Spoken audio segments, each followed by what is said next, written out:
Assalamualaikum warahmatullahi wabarakatuh. Alhamdulillah. Selamat sore para sedulur-sedulur yang saya cintai. Jumpa lagi di kanal YouTube-nya Pak Dikun. Oke para sedulur, jadi pasca kejadian yang mengejutkan kita semua, yaitu kemudian takluknya, kalahnya pemerintah resmi Syria di bawah pimpinan Presiden Bashar al-Assad oleh kelompok rebel ataupun pemberontak yang tergabung dalam Free Syrian Army ya, yang kemudian saat ini juga dipimpin oleh suatu organisasi yang diketuai oleh Muhammad Abu al-Jaulani. Nah, organisasinya HTA teman-teman, kepanjangannya lah Hayat Tahrir Asyam, yang artinya Hayat nih kehidupan Tahrir pembebasan Syam, pembebasan kehidupan di Syam. Nah teman-teman, saat ini kota Damaskus pun udah praktis, ibu kota udah sepenuhnya dikuasai oleh kelompok HTA ya teman-teman, dan saat ini sepertinya akan ada peralihan kekuasaan. Artinya memang sepertinya tampuk kekuasaan, tampuk kepemimpinan di Suriah saat ini akan dipegang oleh kelompok HTA Hayat Tahrir Asyam, yang memang ideologinya adalah ideologi Islam yang agak keras ya teman-teman, karena memang pendiri Hayat Tahrir Asyam sendiri Muhammad Abu al-Jaulani atau Ali Husin, atau nama lainnya adalah Ali Husin Syara. Ini adalah pernah dia ketika tahun 2006 tuh dia tergabung dalam pasukan militer daripada Al-Qaeda ya, di milisi Al-Qaeda yang berjuang menghadapi pendudukan pasukan Amerika Serikat di Irak teman-teman. Artinya memang sekalipun kemudian Hayat Tahrir Asyam ini kemudian sudah memisahkan diri sekitar tahun 2013, dia memisahkan diri dari Al-Qaeda dan membentuk kelompoknya sendiri, tapi memang dia basicnya memang kemudian basic Islam yang garis keras ya teman-teman. Mengingat dulu ketika masih belum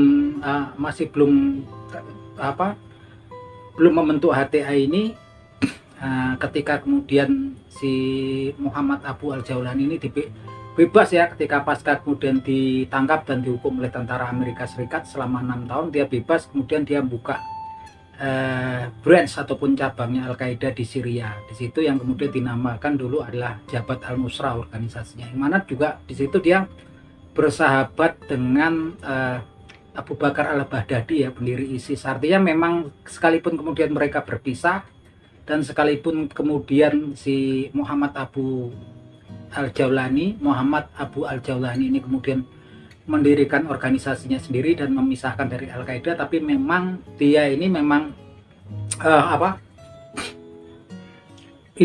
basic ideologinya lah Islam garis keras. Karena memang ketika diwawancarai oleh stasiun televisi Al Jazeera ketika sekitar tahun 2014, dia mengatakan bahwasannya kelak kalau kemudian beliau dan kelompoknya bisa menggulingkan Presiden Bashar al-Assad dan rezimnya, ini mereka akan menerapkan hukum syariah Islam ya di Syria, dan kemudian juga kelompok Alawi Syiah ataupun kelompok minoritas Kristen di situ pun tidak akan diakomodasi. Artinya memang kemudian memang ini mirip ya dia, karena dulu sempalan Al-Qaeda. Jadi kalau yang Taliban di Asia Tengah ya, Taliban saat ini yang berkuasa, rezim yang berkuasa di Afghanistan juga asal usulnya dulu kan mereka juga tergabung di Al-Qaeda ya, biranya Osama bin Laden.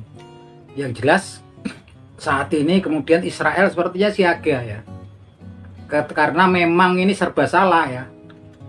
Israel ini nggak ketemu si Syria pun juga di bawah Bashar al-Assad yang rezimnya Syiah juga repot, karena memang selama ini kan Bashar al-Assad juga sekutu dekatnya Iran, negara Syiah yang memang kemudian memusuhi Israel dan memang berseteru sama Israel. Dan memang kemudian ketika Iran kemudian beserta proksi-proksinya, yaitu milisi Houthi di Yaman, kemudian ada Hizbullah yang di Lebanon, transitnya senjata masuk ke Lebanon untuk milisi Hizbullah yang juga berseteru dengan Israel itu via Suriah ya teman-teman. Artinya saat ini juga terputus ini suplai senjata, suplai militer dan suplai militer dari Iran ini terputus, karena saat ini kemudian Suriah diganti rezim ya teman-teman, yang notabene beraliran Sunni.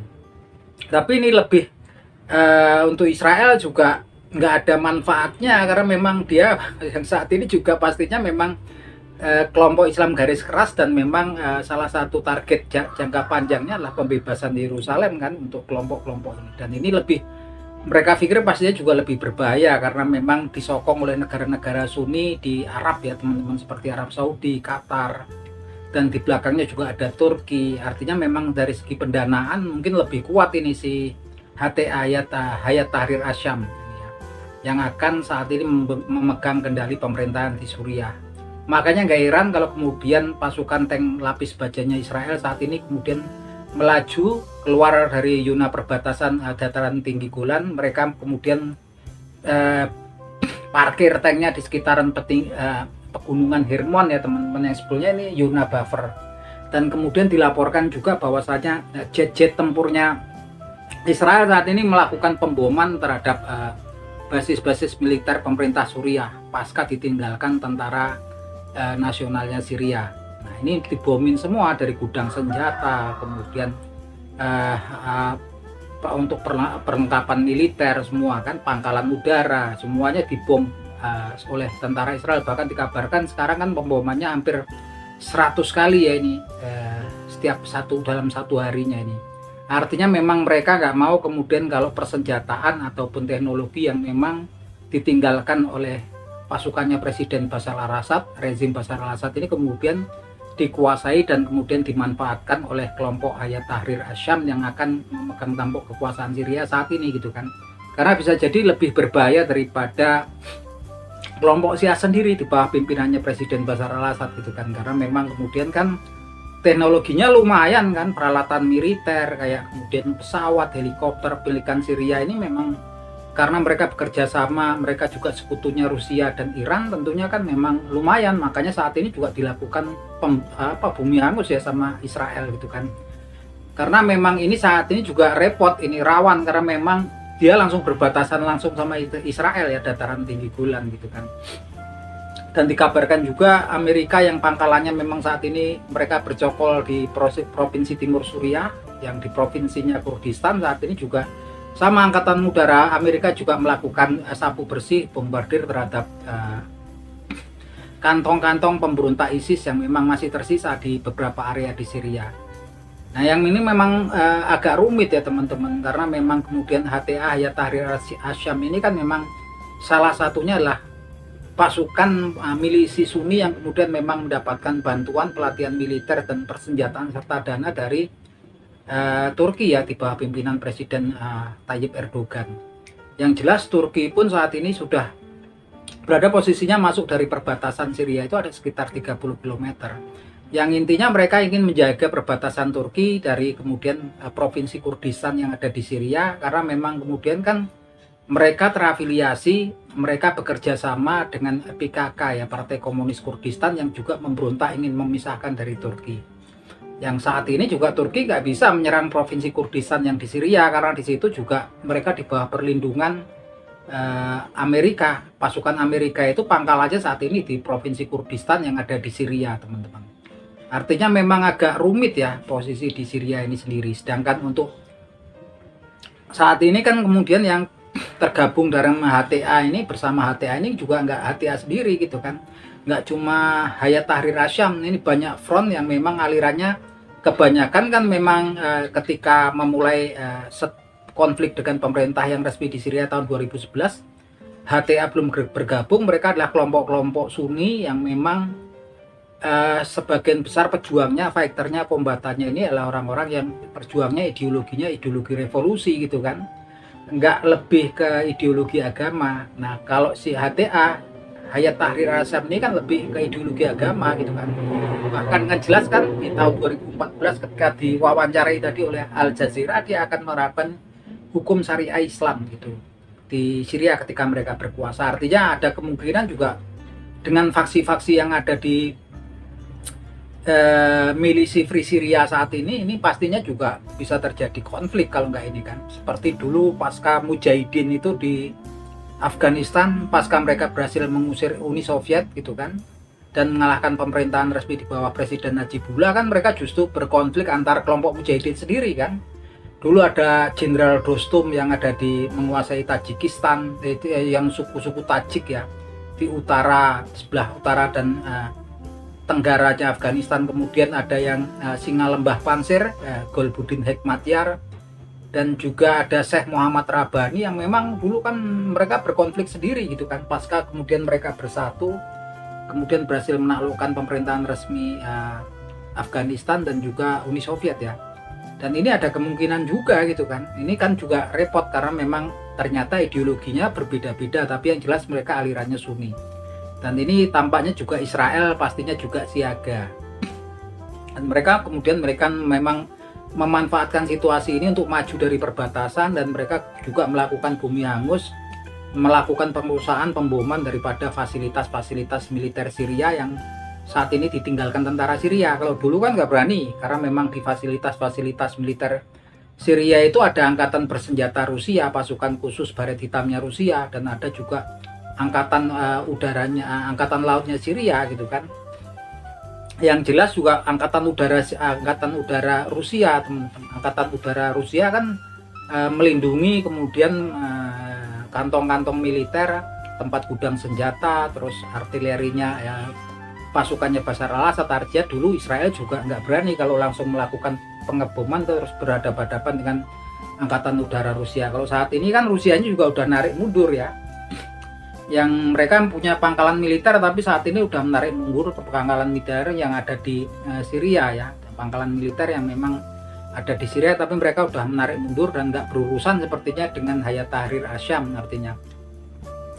Nah yang jelas memang saat ini peta perpolitikan di Timur Tengah ya berubah lagi gitu kan.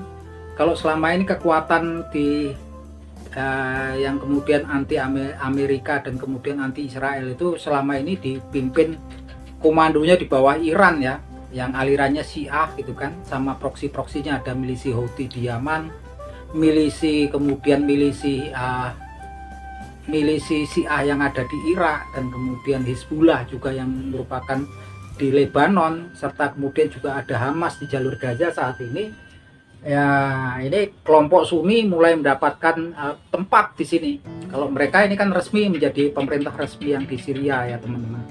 Dan mereka juga nggak kalah berbahayanya, karena memang kalau jangka panjangnya mereka bisa jadi kuat ya, karena memang sokongannya dari negara-negara petrodolar yang ada di Timur Tengah.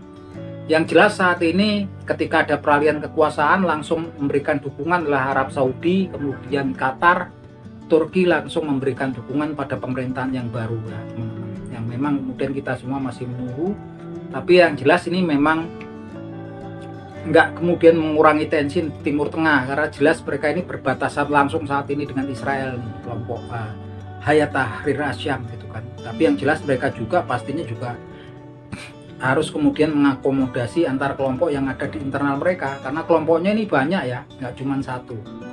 Nah yang jelas memang saat ini dunia lagi nggak baik-baik aja gitu kan. Bayangkan kayak di Haiti, di Karibia sana saat ini juga pemerintahan yang berkuasa lagi kemudian berseteru dengan kelompok geng ya, geng. Nah kemudian di Palestina belum selesai antara Israel dengan Hamas. Kemudian di Lebanon antara Hizbullah dengan Israel juga belum selesai gitu kan. Antara Israel dengan Iran pun juga masih saling intai gitu kan. Yang jelas di Eropa Timur, Rusia dengan Ukraina belum ada tanda-tanda perdamaian gitu kan, dan itu menguras energi daripada Rusia dan juga sekutu-sekutunya gitu kan, karena memang kemudian Ukraina kan di backing Amerika Serikat dan Uni Eropa, NATO gitu. Nah ini memang kemudian salah satu tantangan ya pemerintahan baru Indonesia Bapak Prabowo Subianto untuk kemudian memang menjalankan kemudi pemerintahan Indonesia, karena memang krisis ini pastinya nanti akan jangka panjangnya menimbulkan krisis finansial ataupun ekonomi global gitu kan, karena memang ini perseteruannya belum ada gambar untuk penyelesaiannya. Artinya memang kalau presiden kita ini memang pas kalau Pak Prabowo kemudian akan mencanangkan program transmigrasi, dan salah satunya adalah program food estate ya. Salah satunya kan kayaknya kabarnya kemarin di Merauke, ini sangat penting sekali, karena memang salah satunya yang terpenting adalah kemudian swasembada pangan ketika dunia lagi nggak baik-baik aja. Nah itu aja cerita sedikit teman-teman tentang kondisi terakhir di Timur Tengah ya, kabar dari Syria yang memang kemudian saat ini masih bergejolak pastinya ya. Nah itu aja teman-teman, akhir kata salam seduluran dari kanal YouTube-nya Pak Degun.